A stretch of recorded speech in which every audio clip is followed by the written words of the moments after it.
I'm Connor Old and welcome back to another episode of Forgotten Oscar Films. And this week we're going to be looking at the 1965 class of movies, a year that's dominated by box office hits that would define the legacy of movies for all time. And this week we're going to be looking at one that was maybe forgotten, in a year that has such big box office highs. We're looking at a movie that maybe has been forgotten over time, unfortunately. But that's the idea of the show. So if you're new to the series, what I do every single week is I look at a film that was nominated for Best Picture, starting with the year 1988 and working backwards, that I believe was forgotten. A movie that's not talked about as much. This is sort of a subjective in the sense that, was it recommended to me, was it not, what's my experience with it, has it been showed to me in school and things like that, or is it just sort of not as well regarded at a time when this was sort of seen as one of the 5 best movies of the year. But for this year, there's very much a split in, I'd say, half the nominees. There's 2 nominees that are very well recognized, and then the other 3, I could say I probably could have covered any one of them. They're actually sort of movies I've never even heard of before. As we start to get in the 60s, we're seeing some more of these movies. As my film knowledge, as we go further back, it becomes less and less strong, so there's going to be more options for me to choose from, and then sort of play with the series. But jumping into the nominees, the first nominee, which ended up winning Best Picture, the third highest grossing movie of all time. Sometimes you forget it, sometimes I forget it. It's The Sound of Music. So this is director Robert Wise, a few years later coming off of West Side Story from '61, also won Best Picture and Best Director. He's really hot, and when this movie does sort of land, you have to realize Julie Andrews just won an Oscar for Mary Poppins in February of 1964, and then this comes out or February 1965, and then this comes out in March of 1965. So Julie Andrews is sort of at the peak, at least, of her career, and The Sound of Music comes out. Everyone's very excited.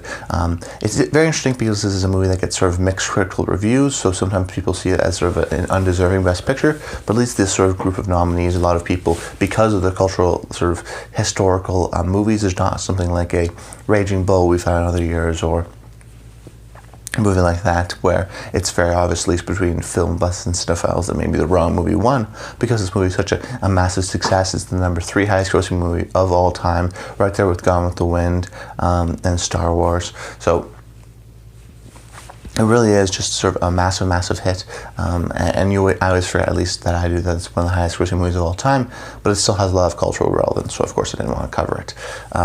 And then another pick that's sort of well recognized is Dr. Zhivago. This is another massive success. This is, at least near the end of the year, and eventually became the 8th highest grossing movie of all time, adjusted for inflation. So both these movies are bigger than Avengers Endgame, which seems like the biggest thing ever. It's bigger than Avatar.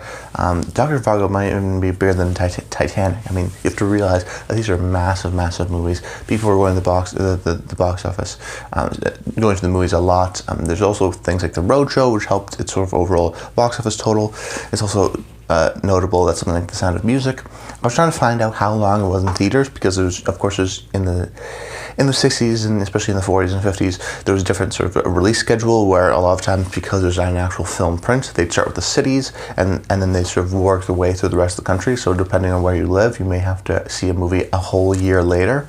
That even happened up into the 80s as well. But in the 60s, because of something like the Roadshow, which is sort of an exclusivity where you have to pay more to see it at the beginning, and had this big sort of play-like treatment, that sort of extended The Sound of Music's life already. So I sort of did a little bit of research. I couldn't find anything concrete, but sort of what I found out was that it was been in theaters for about 4 years. So that's uncomparable to movies today. So it's almost hard to compare, because The Sound of Music was just always in the theater. So, if I could see Avengers Endgame in theaters 3 years from now, I'd just be like, yeah, I'll see Avengers Endgame again. Me and my friends would just want to relive that experience. So that's the reason why some of these movies are just so massive. Plus you have things like the Roadshow, those expensive tickets, which definitely add up. But though Dr. Zhivago, I didn't pick it, but I could argue that I could have picked it, because this is a movie that, when I always looked as a movie fan at the top 10 movies of all time, I look at certain movies and they're definitely cultural moments. E.T., Jurassic Park, Star Wars, massive movies, and movies that have remakes and a legacy today, and people know about those movies. But I say very few people of my generation know Dr. Zhivago. Maybe they've heard of it because of its sort of box office success, but not a lot of people have seen it. So I could have gone that because it's probably maybe the most forgotten of all the films I would have ever done because of its huge, huge success and then relative sort of obscurity today among people of my generation, I think. I would actually sort of compare it to a modern day Avatar. I think Avatar's a movie that released even though 10 years ago. We'll see how the sequels do, and they're definitely investing in Disney's best now. They have them at the parks and whatnot. So that movie will sort of sustain. But then we're in this unique pocket right now where 2008 Avatar is the biggest movie of all time, not adjusting for inflation. But people really don't remember it. It would be weird to see someone with an Avatar tattoo. There's not a real hard, dying fan base that there is for something like a Jurassic Park or a Star Wars. I think Dr. Zhivago is the same sort of thing where it's almost as remembered for its box office success than it is for, say, it's quality or cultural sustaining, but nonetheless, within the cinephile community, it's from director David Lean, who did Lawrence of Arabia and Brief Encounter and Passage to India. He's an incredible Bridge on the River, incredible filmmaker, and this is one of his best. So I think that at the very least, it won't be forgotten because of its huge box office. It hasn't been forgotten because of its huge box office, and also because of David Lean and his incredible sort of I guess you would say filmography that people would go explore, and Dr. Zhivago goes right near the top with something like Lawrence of Arabia. And then we have the next two nominees, which are completely just sort of unheard of, at least for me. You have Ship of Fools, which was directed by Stanley Kramer, which I didn't want to talk about because we talked about it a couple episodes ago on the Guess Who's Coming to Dinner episode. We have 1,000 Clowns, which is directed by Fred Coe, who is a British playwright, I believe, but was sort of a well-respected playwright. And he's only made only one other film, so we sort of did the Neil Simon, Bob Fosse sort of director who comes in and makes a couple films, mostly known for Broadway and being a playwright. So I didn't want to do that angle. So ultimately, I came back to Darling in the '60s, and this one very much felt like a '60s movie in a lot of ways. It felt like really trying to capture this sort of swinging '60s, I guess you would call it. I tried doing some research, watching some documentaries on the time, trying to get a little bit more knowledgeable, because that's actually really crucial, the sort of youth revolution within the 60s, with music and art and fashion and movies, and this sort of cultural that was expanding in London at this time, particularly London. And Julie Christie, in a lot of ways, is the face of that. If Julie Andrews is sort of the big, mainstream, posh British, I guess you could say, legacy that's still sort of sustaining, Julie Christie, very much so, along with guys like Michael Caine, are the future of British cinema. This is very much her breakout year as well, starring in Dr. Zhivago as well. So having sort of more of a prestige type of big epic, but also having sort of more of an intimate character study. There's a reason why she won Best Actress for this movie. And actually, she's even though having sort of a slump in the 70s and 80s, only making a few films, she's definitely a name that I recognize and I know. And of course, she's been in a few movies in the 20th century and onwards. And I think a lot of the sort of my research was during the campaigning. This one, as we talked about in the past couple episodes, the motion picture code was starting to fade away, and we started to see more explicit themes like this one, which is a very sexual, similar to something like Alfie. But from my understanding, the campaign, a lot of its success was due to Julie Christie and her sort of persona, and her sort of being a really symbolic, in a lot of ways, a youth figure, at least to the sort of Oscar sort of uptight people in America that sort of saw London as this sort of hotbed of youth culture and really relevant at the time. Sort of the British invasion, I guess you would call it, within American cinema. I've talked about this before, but with things like the Beatles coming over in, I guess it would be 64 as well, 64 right now, 65. And something like A Hard Day's Night coming out in 67, very influential. Okay, so transitioning into my thoughts. I was actually very sort of pleasantly surprised with this movie in its complexity and sort of its more modern themes, because this is a film that, like I said, tried to capture the 60s of this time, the sort of youth culture, but in a lot of ways is this sort of social critique of it. It's funny, we talked about satire last week, but this week very much so.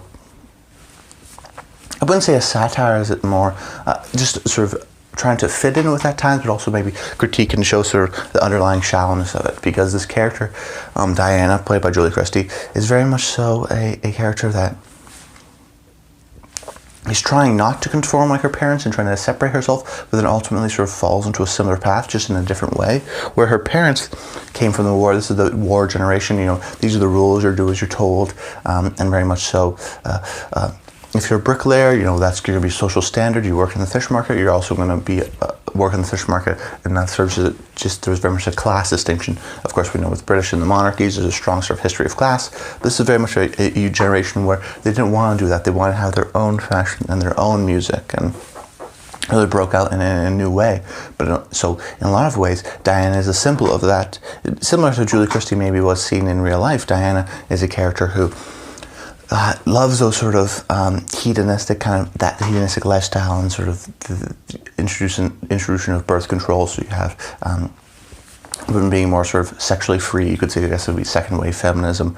But you know, you could argue also that this film is not feminist. But I think that because maybe because she's perfect and she makes a lot of mistakes, that I think is actually appropriate for the character, because I think this the character is a self-destructive character, and you know, where her parents try to conform, she in a way is also conforming, because you know, she's a symbol of the youth sort of generation, but she's also in a lot of ways trying to conform to other people's opinions and trying to have this sort of shallow lingering highs that sort of rely on people and their opinions on her.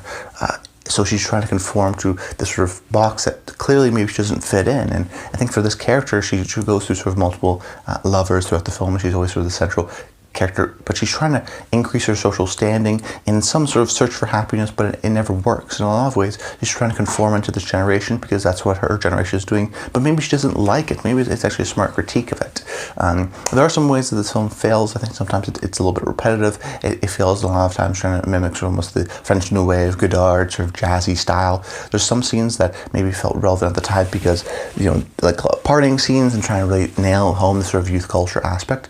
But looking at it from a 2019 viewpoint, the visuals alone make it much 60s in being in London. So I needed less of those scenes. Like, okay, I get it. It's 60s. They're partying.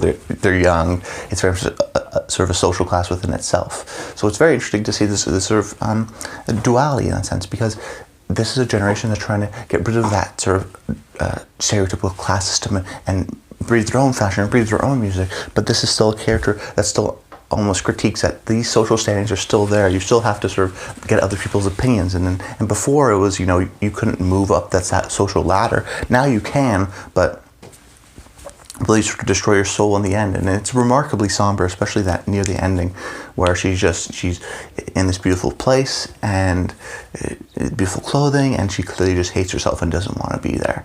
And it's very, very sad. And I also want to know there's this great scene where the camera sort of comes in at the door. Julie Christie comes in and sort of circles around her while she's on the phone, and then backs out and just leaves her sort of framed in this door frame very beautifully, sort of a frame within a frame, and just shows her isolation and her alone aspect, her loneliness really beautifully. I thought that was a beautiful shot I want to mention. So why hasn't this film been remembered? This film sort of felt maybe relevant at the time, but very much so, maybe it's sort of the sexism of the James Bonds, or arguably with Alfie, that the British sort of cinema of this time really hasn't held up the way something like the Beatles have held up, or Clash, or Sex Pistols. I mean, British music in this time in the 60s, even fashion in a lot of ways, or art, you know, sort of pop art, not Andy Warhol, but Andy Warhol-like, has sort of sustained it in pop culture. For some reason, 60s movies just haven't, at least regarding this time, haven't really been doing that, because maybe there's sort of more access and not sort of critically acclaimed, versus say something like a British social realism film like Kes or something like that, you know, Ken Loach film or something, which is maybe more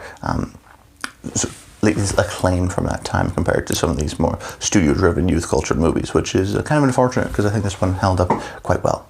So that's about it, guys. I hope you enjoyed the video. Stay tuned to next week. Let me know in the comments below what you'd like to see for that. That's about it. And until next time, stay tuned.